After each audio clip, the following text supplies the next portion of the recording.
Hey, I feel like I could have done that Kamala Harris video today. I should have waited until she finished her CNN interview because she said some really interesting things that I think voters need to just understand. The first is fracking.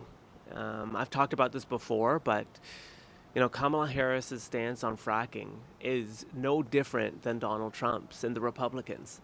Kamala Harris is in favor of fracking and in favor of oil exploration as well. I've said this before, but Joe Biden signed into legislation, though, or approved, the Willow Project, which is a massive oil project in Alaska. I think it's the largest in the United States history. It's going to, provide hundreds of millions of barrels of oil over its 30-year lifespan. And indigenous groups have been against it because of the damage it'll have on communities. Sorry, there's like jets going by. There's an air show close by. There you go. But it's no different than Donald Trump, who's in favor of fracking, in favor of oil exploration. Here's a fun fact. Sorry, it's really cool actually to see it.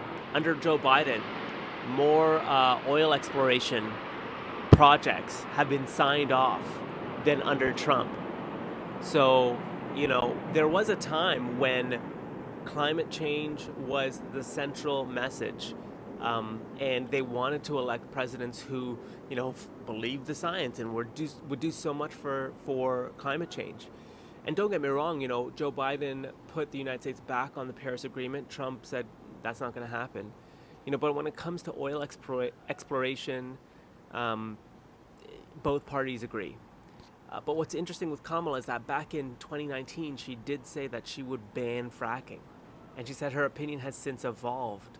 But what's interesting is that in 2020, she reversed her stance. So her opinion evolved over a year, which is a bit, lets me believe that there's some skepticism I have towards that. And listen, I'm not trying to make this about Democrats and how bad they are. Because the Republicans too, they'll say things like, they're against, greater government spending. And you'll hear this from Vivek Ramaswamy, who says, he wants to cut the bureaucracy. But all of that's thrown out the window when it comes to national security. When 9/11 happened, if you include the war in Afghanistan and the war in Iraq, the United States spent $8 trillion. And government programs were expanded, security regimes were undertaken. And so the jury's still out on whether or not all of those measures have been effective in curbing terrorism in the United States. And so you wonder sometimes about what is being said by both parties. But the last thing I'll say about this is that often you'll hear politicians say that their opinions have evolved. And listen, my opinions have evolved, your opinions have evolved. But on key issues like fracking, it's kind of like either you're for it or you're against it. I don't know if you evolve your opinion because there's not like new research coming out tomorrow about the impacts of fracking.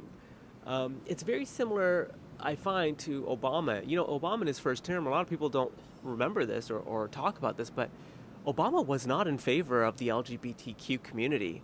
I remember reading somewhere that the only president to ever enter the White House in support of the LGBTQ community is Donald Trump, which is interesting when you think about it.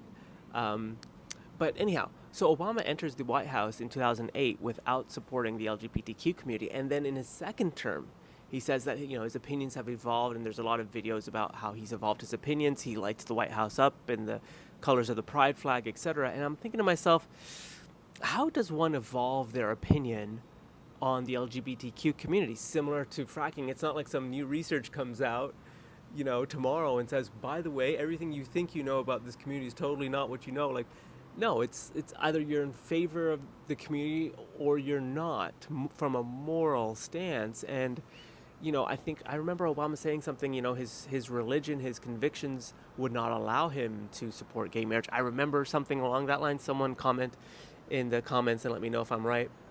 So it's just odd to me when politicians say that their opinions have evolved on things that, again, there's no new research on these things. So I'm skeptical about how one's opinions can evolve. And so I think when we're looking at the election, I've said this before, but Republicans and Democrats share a lot of similarities. And I think one of Biden's hallmarks when he looks back at his time as president, although short-lived, to some would say, is that Biden really did work with the Republicans on key legislation and key pieces to get things passed. And of course, this is something that Trump and Vance don't want to talk about, but it is true that Biden really did reach across the aisle on some key pieces. I believe the Inflation Reduction Act was one of those, as well as others. He didn't do things in a vacuum. And I think that points to, his 50 plus years being in Washington, understanding what both sides are saying and trying to find a middle ground. If you notice too with Biden, I mean, he does kind of like do the rhetoric for his base and rally his supporters, but in practice, he's not like that.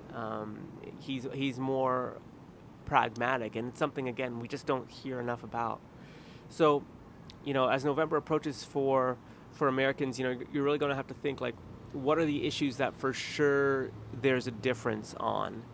And I think when it comes to fracking and oil exploration and climate change, there's no difference. But let me know what you think in the comment section below, and what you think about Kamala Harris as well, as she's kind of like just getting out of the gate with these interviews now. So now there's some things we can actually listen to from her and judge her on it. Let me know what you think.